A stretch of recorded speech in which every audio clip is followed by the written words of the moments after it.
부동산 초보가 고수처럼 투자하는 7가지 방법에 대해서 소개를 해주셨더라고요. 네. 네, 어떤 게 있었냐면 네.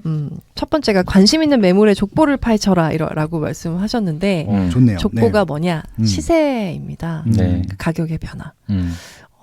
정말 요즘에 앱들이 과학이더라고요. 네, 너무 잘 돼 있어요. 네, 그래서 정말 놀라울 정도로 앱들이 발달을 했더라고요. 제가 저도 이제 부동산에 관심이 좀 났다가 그래도 공부를 하긴 해야 되나 보다 하면서 좀 부랴부랴 공부를 다시 좀 시작했었는데 앱들이 그동안 진짜 진화를 많이 한 거예요. 그래서 정말 전문가들이 이렇게 내가 연구한 거야 이러고 조금씩 보여줬던 그 내용들이 앱들에 너무나 일목요연하게 그래픽적으로도 완벽하게 정리가 돼서 보여지더라고요. 그렇죠.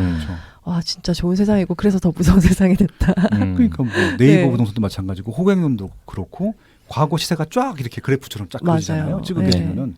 그래서 굳이 옛날처럼 실거래가 일일이 뭐 다 찾아보지 않아도 알 수 있고 그리고 이제 실제적으로 매물 수도 나와 있고 그다음에 뭐 타입도 나와 있고 클릭만 하게 되면은 그냥 내가 아는 정보들을 더 내가 하나씩 다 모집했을 때는 알 수 없을 거 절대 할 수가 없는데 그렇게 하늘에 다 모아주니까 더 좀 이용하기 편하거든요. 그래서 이런 관심 있는 매물 족보 파헤치기가 되게 좋은 그런 세상인 것 같습니다.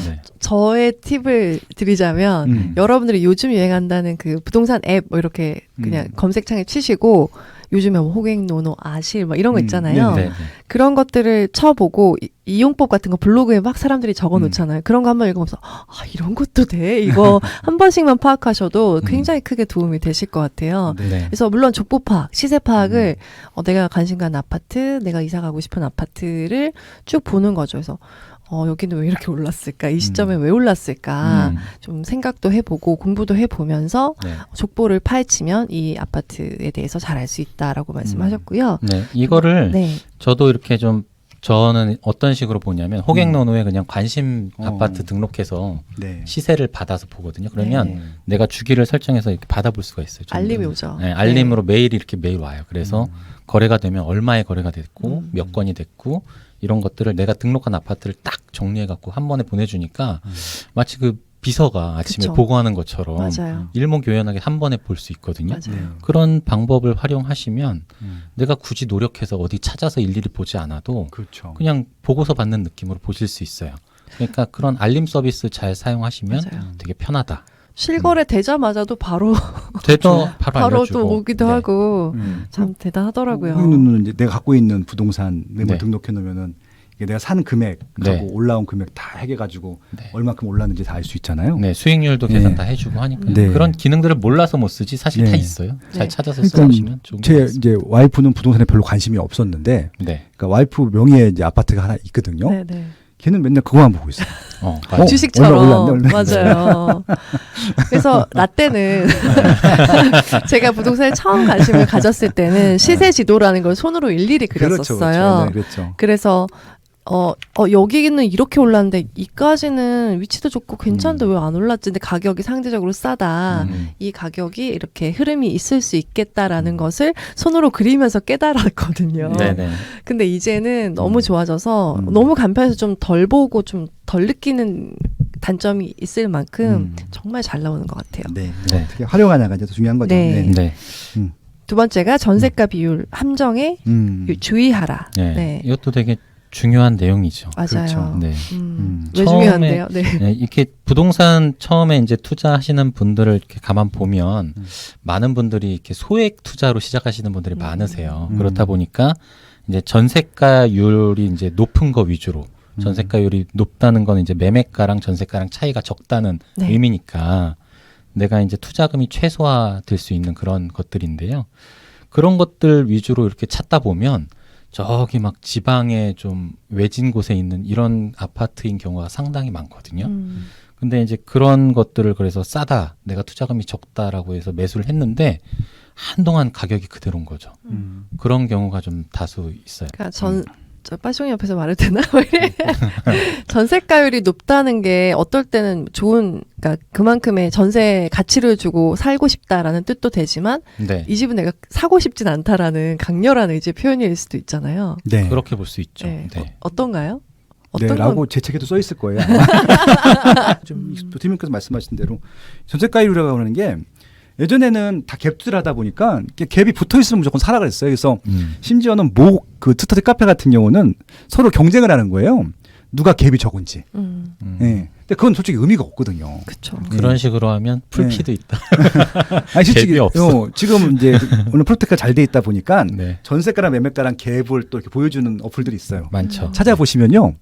마이너일 수도 있어요. 그러니까 지금 뭔가 통계가 잘못된 거죠. 지금까지 매매 거래가 안 됐는데 전세가가 올라가다 보니까 실질적으로 이걸 사게 되면 전세 세팅하게 되면 돈을 회수해. 받는 예. 그럼 말이 안 되잖아요. 그러니까 지금 프로테크가 이제 이게 실질적으로 실거래가가 반영이 안 됐다 보니까 그런 것들인데 드림님께서 말씀하신 대로 이것은 미래 가치가 올라가는 것들이 담보됐을 때 갭이 적은 게 좋은 것들이지 무조건 갭이 적은 게 좋은 건 아니거든요. 네. 그러니까 이 책에서 나온다고 바와 같이 강남권은 한 번도 50% 넘어간 적이 없어요. 그럼 강남은 투자하지 말라는 얘기냐. 강남이 지금까지 수익률이나 이런 것들 치면서 장기적으로 봤을 땐 제일 좋았었거든요. 그러니까 이게 단순히 전세가율로 판단한 것이 아니라 미래 가치. 네. 입지에 대한 프리미엄 이런 걸로 더 종합적으로 고려해야 된다. 아마 전세가율을 보기 전에 기본적으로 입지 분석이 선행돼야 된다. 뭐 그런 얘기들을 써주고 계신 것 같아요. 네. 네. 세 번째가 어느 정도 올랐으면 더 좋은 매물로 갈아타라라는 말씀하셨는데 저는 이게 제일 어려운 것 같아요.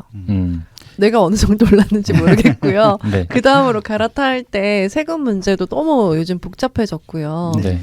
그러다 보니까 이 말씀이 되게 고수가 하는 투자법이 맞는 것 같아요. 초보가 따라해야 할 고수의 투자법 방법. 네. 대부분은 이렇게 내가 발 끝에 사가지고 머리 끝에서 팔고 싶어 하잖아요. 네네. 대부분 사람의 심리가 그런데 사실 그렇게 하기는 너무너무 어렵고 그러니까 내가 어떤 걸 샀을 때 적당히 한 무릎 정도에 샀으면 한 가슴쯤 왔을 때 팔아도 수익이 나니까 그 정도로 수익을 낼 수 있으면 적절한 시점에 매도를 하고 그 다음에 더 좋은 것 할 수 있는지 갈아탈 수 있는지 좀 찾아보라 그런 조언을 좀 해주신 것 같고요. 근데 요즘은 참 이렇게 하기도 되게 어려운 것 같아요. 1주택자 입장에서 아마 이런 전략을 활용할 수 있을 텐데 내가 이걸 팔고 나면 갈아탈 곳이 없어. 다른 데는 다 올랐어 똑같이. 그러니까 내가 갖고 있는 것보다 더 좋은 지역, 더 좋은 물건을 사려고 보면 그게 더 비싸, 더 많이 오르고 이런 상황인 경우도 좀 있는 것 같아서 요거는 또 시기를 좀 잘 타야 가능한 전략 네. 아닐까 싶은 생각 그래서 들어요. 그리고 이제 내가 지금 갖고 있는 입지보다 더 상급 입지, 상급 상품이 뭔지는 알아야 되는 게 일단 전제 조건인 것 그쵸. 같고요. 예. 그리고 지금 드님께서 말씀하셨지만 지금 솔직히 이제 이게 갈아탈 물건이 없는 게 중요한 게 아니라 규제 때문에 그쵸. 세금 대출도 안 내고 나오고. 대출 고려하면은 내가 살고 있는 집을 팔고 그 집도 못 사요. 맞아요. 그게 제일 아이러니야. 맞아요. 예, 맞아요. 그게 제일 좀 아이러니한 거예요. 예. 그것 때문에 좀 분노를 많이 느끼는 네, 분이 그렇죠. 많을 것 같아요. 왜 사람이 살면서 조금 더 좋은 집으로 살고 싶고 아이를 낳아서 조금 더 좋은 학교가 있는 방이 하나 더 있는 집에 살고 싶은 소박한 그런 바람이 있을 뿐인데 네. 그거조차 너무 좀 어려워져서 정말 화가 난다라고 생각하시는 이기적인 분들이 많을 욕망입니다. 거예요. 적폐입니다. 뭐라고요? 버럭. 그 욕망을 버려야 됩니다. 버럭. 예. 상급 입지에 임대 아파트 가세요. 뭐 이런 네. 좀 정책들을 피고 있는 것 같아요. 속상합니다. 네. 그래서 많은 분들이 분노하고 계시죠. 근데 여기 대목에 고수들이 찾는 더 좋은 투자 차원은 어디일까? 고수들은 주로 서울시 재건축, 재개발의 흐름에 주목한다. 네. 그래서 요즘에 좀 재개발, 재건축에 대한 좀 이슈가 핫한 것 같아요. 네. 그래서 이 부분을 좀 공부를 해야 상급지로 갈 수 있나 싶어요. 네. 이거 제가 좋은 팁 하나 드리면 주세요. 정말 최근에 빠숑님 그 빠세에 재개발 이야기가 올라왔어요. 근데 지금 들으면 되게 좋은 이야기거든요. 서울의 재개발과 이제 경기권의 재개발 몇 군데를 소개를 해주셨는데, 지금 자금 여력이 있으신 분은 그렇게 움직이셔도 괜찮지 않나라는 생각이 들을 정도로 괜찮았습니다. 네. 감사합니다. 네, 그래서 그냥 제가 느끼기에 저는 항상 잘 모르잖아요. 제가 느끼기에는 재개발, 재건축이 뭔가 지금 가야 할 트렌드고 가장 좀 좋은 길인가 보다라는 낌새는 감추고 있어요. 네. 그러니까 이 책에 나오는 어느 정도 올랐으면 더 좋은 매물로 갈아타는데 더 좋은 매물이 잘 모르겠다고 하셨잖아요. 그러면 그냥 재건축 재개발 하시면 돼요. 그게 좋은 매물이니까. 그게 제일 싸게 살 수 있는 방법이니까 아직 짓지 않은 갓 입주한 새 아파트가 제일 비싸거든요. 그 되기 직전에 하자는 거죠. 올라가기 전에. 네 번째는 개발 이슈, 교통 호재 지역에 주목하라. 네, 이거는 되게 우리 호재 좋아하고 이거는 지금 뭐 GTX 생긴다 그러면 들썩들썩 난리가 나고 요즘에. 뭐 난리도 아니었죠. GTX 네. 지역들은. 네. GTX는 진짜 그 어디 인덕원. 네, 인덕원이 장난 아니었죠. 지금 서울보다 더 비싸요. 그러니까요. 깜짝 놀랐어요. 네. GTX-C 여기 생긴다는 이유 하나만으로 갑자기 네. 올랐는데 네. 지금 호재에 많이 집중이 돼 있는데 그러니까 지금 정부에서는 시세를 안정시키기 위해서 굉장히 노력을 하고 있는데 다른 것들은 막 지금 안정화 시키다 하다 보니까 오히려 서울은 지금 올랐다 해도 거의 안 올랐어요. 그러니까 조그맣게 미미하게 신고가 갱신하고 있는데 오히려 경기, 인천의 호재 지역들이 막 올라가는 거예요. 네. 그러니까 지금 역전 현상이 나는 거예요. 지금 아. 예, 이상한 거죠. 그러니까 호재를 누가 만들었냐? 정부가 만들었어요. 네. 발표도 정부가 했어요. 그래서 네. 결국 정부 정책에 기일 수밖에 없는 것 중에 하나가 그렇게 바로 또 부동산 시장에 반영되기 때문에. 그럼 예. 경기가 이렇게 올랐으면 네. 서울이 상대적으로 좀 너무 싸 보이는 느낌이 있는데 가격이 좀 그럼 좀 맞춰질까요? 서울이 더 올라가게 될까요? 근데 이게 사람들이 지불할 수 있는 제 경제력의 한계가 있어서 벌써 지금 지방 시세 올라간 것들 보면 서울은 지금 2배 정도 더 올라가야 되거든요. 근데 그렇게 못 오르고 있는 것들은 여기까지가 아마 지금까지 좀 한계 가격인 것 같고 지금 신고가가 갱신되고 있긴 한데 거의 한 건, 두 건 가지고 올라가는 거라서 이건 조금 지켜봐야 될 것 같아요. 네. 그래서 만약에 서울이 못 오른다고 하면은 서울로 가지 지방 안 살 거잖아요. 그럼 지방 수요가 빠지고 다시 서울로 조금 올라올 수 있겠죠. 그렇게 가격이 비슷해지게 되면 아까 상급입지로 가는 것처럼. 네. 그래서 이건 조금 더 지켜봐야 될 것 같긴 해요. 어떻게 될까나. 어디까지 수요층들이 과연 받아줄 수 있을 것인가. 네. 그렇죠. 그게 뭐 연구의 포인트겠죠. 네, 네. 5번째는 호재보다 공급의 힘이 강한지 분별하라. 그렇죠. 음. 그렇죠. 막 아무리 GTX가 온다고 해도 거기서 공급이 너무 많아지면 네. GTX 생긴다고 대박 이러고 갔는데 지금 공급이 너무 많으면 내 생각만큼의 수익이나 내 생각만큼의 가격이 이제 형성이 되지 않을 수 있다라는 거죠. 그렇죠. 맞습니다. 두 분 앞에 얘기하기 되게 부끄럽네요. 제 네. 마음대로 얘기할게요. 아니, 근데 너무 좋습니다. 너무 좋아요. 네. 이게 되게 투자로 이제 부동산을 접근할 때 좀 중요한 포인트 중에 하나인 것 같아요. 네. 호재가 아무리 좋아도 진짜 공급이 너무 많으면 아무 소용이 없더라. 네. 네, 제가 김포에 살잖아요. 이게 김포에 한동안 공급이 많았었단 말이죠. 작년 한 3, 4년 돌이켜 보면. 그러니까 다른 데는 다 오르는데 김포만 제자리인 때가 많았어요. 그게 왜 그랬냐면 계속 새 아파트가 공급이 되니까. 그러니까 계속 전세가도 낮고 네. 새 아파트도 덜 오르고 뭐 이런 것들이 있었거든요. 그러니까 그만큼 공급이 많으면 아무래도 수요가 이제 계속 분산되고 수요보다 많은 공급이 들어오면 네. 가격은 다 안 오르더라. 네. 네. 그래서 아까 말씀드린 그런 부동산 앱이 굉장히 좋아졌다 이 얘기가 공급이 언제 어떻게 나오는지 내가 어떻게 알아요 하는 분도 분명히 계실 거예요. 그렇죠. 그렇죠. 그러니까 아까 말씀드린 그런 부동산 앱들 그리고 사이트들 활용하시면 몇 년도에 얼마만큼의 공급이 있을지에 대해서 굉장히 파악을 잘 할 수 있으세요. 그래서 내가 이사 갈 시점 아니면 내가 아파트를 사고 싶은 시점에 공급이 굉장히 많다 그러면 저는 오히려 싸게 살 수 있는 기회가 될 수도 있는 거죠. 그럼요. 네, 실제로 사서 자기가 이제 사실 분들 그런 분들에게는 저때 사면 내가 싸게 살 수 있겠다라고 또 예측을 하실 수 있는 부분이라서 투자로 봤을 때는 그때를 피하라. 근데 실거주로 봤을 때는 그때 사라. 그것도 괜찮지 않을까요? 이게 뭐 케이스 바이 케이스라서 네네. 투자할 때도 이렇게 좋을 수 있어요. 왜냐하면 그래요? 입지가 좋은데 공급이 많아서 가격이 빠지면 사야 되는 거잖아요. 그렇죠, 그렇죠. 예를 들어서 지금 일반적인 인기 많은 지역들 같은 경우는 피를 주고도 못 사거든요. 안 파니까. 근데 공급이 많게 되면은 마피도 나오고 그냥 물건이 이렇게 미계약분 많이 나오거든요. 네. 줍줍을 하는 거예요. 근데 그게 100% 올라간다는 확신이 있으면 그렇게 하면 되는 것들이거든요. 최근 대표적인 게 평택이었어요. 올 초까지 미분양 관리 지역이었거든요. 평택하면 어디가 제일 좋아요? 고독 신도시가 제일 네. 좋잖아요. 네. 고독 신도시에도 미분양이 많았었어요. 아. 올 초까지만 하더라도. 지금 미분양 싹 없어지고 피가 억대로 붙었거든요. 몇 개월 안에 이루어졌던 일이거든요. 그런 일들이 또 있었나요? 예, 그러니까 지금 계속 기회들이 있어요. 예, 보면은. 예. 요새 뭘 보고 다니는 거예요? 그렇군요. 네. 그러니까 이제 그런 것들 보면 열심히 찾는 분들한테는 그런 게 보이는 것들이고, 예, 그냥 뭐 고독 많이 올랐으니까 거기는 다 올랐을 거라고 생각하시는 분들한테는 기회가 안 보이는 거고 네. 그런 것들이죠. 예전에 그 헬리오시티가 몇 년도에 들어왔죠? 2018년도 12월. 네. 그때 그 세대 수가 9,510세대. 9,510인가요? 네. 거의 만 세대에 가까우니까 사람들이 진짜 왈가왈부 많이 말이 많았던 것 같아요. 네. 저렇게 공급이 갑자기 들어오면은 어떻게 될까? 네. 굉장히 막 얘기 많이 결국에는 올랐잖아요. 근데 이렇게 시간이 일시적으로 전세가 처음엔 좀 주춤하긴 했었어요. 네, 거기 너무 다 많으니까. 전세가 빠졌었어요. 네, 그래서 그때 근데- 그 음마 아파트도 막 3억짜리 나오고 그랬었어 전세가. 아, 네. 예. 거기로 인해서 주변부까지. 그러니까 이제 만약에 이제 그런 지역들 전세 들어가고 싶으신 분들은 노리고 있다가 입주 물량 많게 되면 그때 들어가면 돼요. 그럼 네. 전세는 무조건 빠지거든요. 막. 저는 부동산에 관심 가지게 된 계기가 그런 입주 물량이 있을 때 싸다 좋다 이러고 네. 들어가서 아무것도 모르고 네. 근데 갑자기 너무 2년 산 사이에 너무 오른 거예요. 그래서 너무 음. 충격받아서 부동산에 관심을 가지게 됐었던 것 그러니까 같아요. 그 3억 하던 전세가 11억까지 갔으니 네. 어떻게 7억이 오른 거예요 3년 만에. 네. 일반인들이 그 전세금을 어떻게 올려줘요? 와, 그러니까. 네. 그러니까 4년 정도 살겠다. 지금은 이제 계약갱신이 있으니까 그렇죠, 그렇죠. 그게 4년까지는 괜찮은 것 같아요. 음. 전세가가 이제 급격하게 갑자기 낮아졌을 때 음. 계약을 딱 해서 싼 전세로 들어가시고 음. 계약갱신 쓰셔갖고 4년 사시고 음. 이제 다른 곳으로 갈 때가 있으면 괜찮은 것 같아요. 다른 데로 갈 때 돈이 없어서 어쩌죠? 그러니까 빨리 그 내집 사이에 마련. 빨리 네. 내 집 마련을 네, 하셔야 하시던가 돼요. 네, 그게 맞아요. 아니면 뭐 다른 또 공급이 많은 지역으로 가시면 좋은데 이제 그게 또 잘 맞아 떨어져야 되니까 사실 쉽지는 않죠. 네. 네. 여섯 번째는 네. 뉴스 팩트 체크는 지자체에 직접 확인하라. 그렇죠. 네. 이것도 중요하죠. 네. 좋은 말입니다, 진짜. 네. 왜 좋은 말입니까? 네. 설명 좀 해주세요. 그 이제 호재 중에 호재가 아닌 게 한 90%라고 생각을 해요.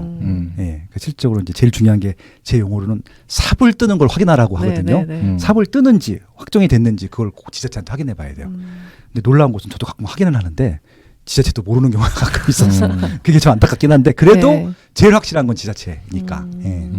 대부분 많은 분들이 이렇게 언론에서 발표하는 그 뉴스 기사 같은 거 보고 아 이거 진짜 되나 보다 이렇게 생각하시는 경우가 많은데 그렇지 않은 일이 더 많다는 거. 그래서 저는 어떤 식으로 하냐면 국토부 들어가서 보도 자료를 그냥 봐요. 거기서는 국토부가 거짓말하지는 않으니까 근데 거짓말을 하죠. 할 때도 있죠. 네, 일정은 거짓말을 하는 거예요. 네, 일정은 뭐 네. 예정 일정보다 맞아요. 항상 밀리긴 합니다만 네. 네. 그래도 그 사실 자체는 그래도 팩트니까 네, 그렇게 그렇죠. 아예 원천 제공자 뭐 국토부나 아니면 금융이나 이런 쪽 가서 보면 그래도 신뢰도가 더 있죠. 네. 그러니까 이제 하나의 팁을 드리면 지금 이제 뭐 발표를 해요. 교통호재. 대부분 사전 타당성 검사도 안 한 거예요. 오늘도 하나 발표가 된 게 있거든. 지방 5개 노선 한다고. 타당 밑에 조그만 글씨로 사장 타당성 검토를 하겠습니다야. 그러면 아니잖아요. 확정된 게. 예. 그러니까 그런데도 것들. 그런 거 보면 막 거기 사는 지역에 해당하는 사람들은 가슴 아니, 벌렁벌렁하면서 진짜 가격이 올라요. 네. 올라요. 그것 때문에 또 투자자들도 들어가서 또 샀다가 팔기도 하고 실수자들도 비싸게 사기도 하고 그러는데 네. 그게 좀 오히려 시장을 괴란시킬 수 있는 부분들이 있어서 항상 삽을 떴는지 착공을 했는지 착공이 중요한 것 같아요. 착공이. 네. 예. 근데 또 한편으로는 그런 생각도 들어요. 어쨌든 언론에서 그렇게 하면 그 되든 안 되든 가격이 오르잖아요. 그렇죠. 그게 그럼 좀- 된 거잖아. 네. 라는 생각도 들기도 하거든요. 그러니까 투자자 입장에서는 이게 그게 참- 예, 어떻게 보면 이제 활용을 하죠. 그렇죠. 그러니까 이게 일반인 항상 맨 마지막에 받는 최종 엔드 유저들이 피해를 보거든요. 비싼 게 사야 되니까. 그게 좀 개인적으로 조금 그쵸. 안타까운 것들이고요. 네. 실수의 입장에서는 철저하게 따져보시고 하시는 게 좋다. 네. 예. 그래서 아무튼 뉴스 팩트는 지자체 확인하는 게 제일 좋고 아주 구체적으로 노골적으로 물어보셔도 여기 물어보면 이분들 대답 안 해주지 않나요? 아니요. 이분들은 되게 좋아해요. 질문하면은. 왜냐하면 만족도 평가를 받는데 이분들은 그게 고가거든요. 성심성의껏 데이터도 주기도 하고 그래요. 네. 요청하시면 좋을 맞아요. 것 같습니다. 되게 친절하게 알려주시니까 네네. 꼭꼭 물어보셔라. 부동산 초보가 고수처럼 투자하는 7가지 방법 중에 마지막은 비과세 요건, 절세 혜택 확인은 필수다. 그렇죠. 입니다. 그렇죠. 요즘 이거만큼 중요한 게 없는 것 같아요. 암만 잘했어도 세금 한번 두들겨 맞으면 네, 거의 한 4분의 1 토막 난다고 해야 될까요? 거의 그 정도로 수익이 떨어져 버리니까 네. 그래서 더더욱 다주택자들이 못 파는 것도 있는 것 네. 같고요. 네. 어쨌든 또 이제 서울에 사시는 분들은 또 2년 거주 요건을 또 충족해야 하는 곳이 많고 네. 또 만약에 다주택자가 되면 이번에 또 바뀐 세법이 다주택자가 되고 만약에 2주택자였는데 한 주택을 팔고 그러면 다주택 기간이 있잖아요. 네. 네. 그 기간을 또 1주택 헷갈려 설명 못하겠다. 뭐냐면 잘하고 있는데 왜? 예. 다주택자가 이제 최종 1주택자로 된 날부터 이제 그 1주택의 비과세 요건을 다시 따지겠다라고 네. 이제 바꿔가지고 원래 그 최종 1주택이 사실 내가 취득한 건 훨씬 전일 수 있잖아요. 맞아요. 옛날에는 그만큼의 보유 기간을 인정을 해줘서 뭐 장기 보유 특별 공제 같은 걸 받으면 오랜 기간 보유한 걸로 해서 양도세가 좀 덜 나왔는데 네. 이제 뭐 다주택자는 그런 것도 없다라고 얘기를 했죠. 네. 그래서 세금 문제가 참 큰 이슈인 것 같아요. 계속 이슈가 되고 있고 논란이 되고 있고 그래서 이 부분을 되게 잘 알지 못하면 1주택자라 하더라도 이런 부분을 잘 본인이 모르면 정말 나중에 생각지도 못한 큰 세금을 내야 될 수 있으니까 좀 공부를 하셔야 돼요. 네, 네. 이 책 파트 4에서 세금 부분들은 또 특별히 할애해서 많이 설명을 했으니까 네. 비과세 요건 절세 혜택은 아마 이제 파트 4에서 아마 구체적으로 좀 책 읽어보시면 네. 도움이 될 것 같고요. 네. 네. 네. 일생에 한 번에 비과세를 한번 받아봐야 되지 않겠습니까? 그렇죠. 예. 그게 가장 크죠. 1주택자들만 누릴 수 있는 대한민국이 주는 유일한 혜택이거든요. 음. 이건 제가 봤을 땐 특혜예요. 이건 원래 모든 소득이 있는 곳에서는 세금이 따른다라는 게 자본주의 사회의 원칙인데 유일하게 소득이 생겼는데 세금을 내지 않는 유일한 1주택자들한테 주는 혜택이기 때문에 이건 한 번 정도는 한번 누려보시는 것들도 추천드립니다. 예. 그 아파트가 12억 이상이면은 그래도 세금을 내죠. 내죠. 네. 비싼 건 안 돼. 이 그전에는 정도까지만 그거까지. 해줄 거야. 우리 이번에 서울 아파트 중위 가격이 11억이라는 얘기를 제가 들었거든요. 네. 네. 그럼 이것도 올라가야 되지 않나 비과세 요건이? 그러니까 2009년도에 생긴 게 9억이었었고요. 그걸 예. 이번에 올리는 건데 제가 그때 그런 뭐 세미나 같은 거 참석해 갖고 저한테 물어보더라고요. 저 21억으로 올리자고 했거든요.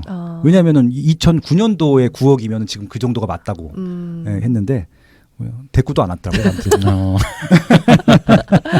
네. 네, 로사님 말씀이 맞을 것 같아요. 제가 봐도. 네. 네. 그래도 제가 좀 공부해서 그나마 함께 네. 대화한 것 같아요. 네. 요즘에 조금 공부를 해서 그래서 이 책도 더 재밌게 읽었었고요. 네.